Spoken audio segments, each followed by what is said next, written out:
Imagine a dusty, sun-baked land where a man named Abraham lived with his wife, Sarah. They were good people, kind and generous, but their hearts held a quiet sadness.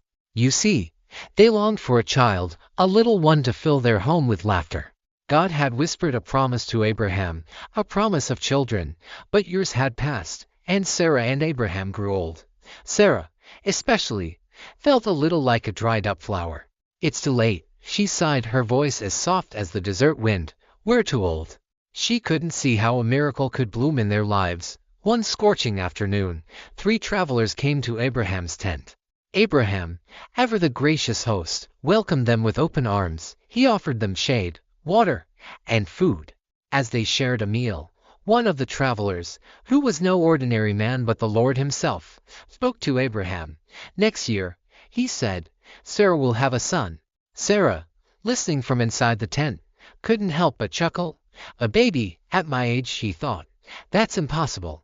But the Lord heard her silent laughter. "Why did Sarah laugh?" he asked. "Is anything too hard for God?" Sarah was startled. She realized these were not ordinary men, but messengers from God. It dawned on her that God knew her thoughts, her doubts, her deepest desires.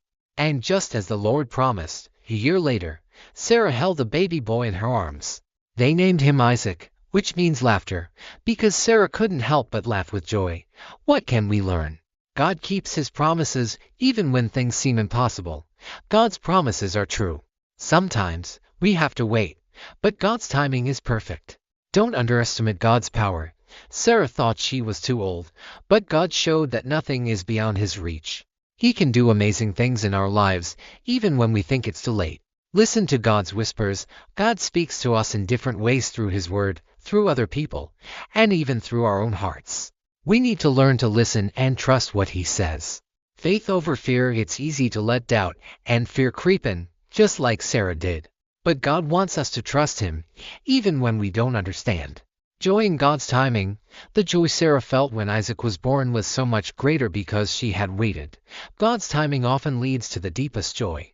God knows your heart, just like God knew Sarah's internal thoughts. God knows the thoughts and desires of your heart. A life with Christ. In our lives with Christ, we can take comfort in knowing that he is always faithful. When we face challenges, we can remember the story of Abraham and Sarah and trust that God is working in our lives, even when we can't see it. Just like Abraham and Sarah, we may have to wait for God's promises to be fulfilled. But if we keep our faith in him, we will experience the joy of seeing his plans unfold. So, let's listen to God's whispers of hope, trust in his power, and find joy in his perfect timing. He is always faithful, and he will never let us down.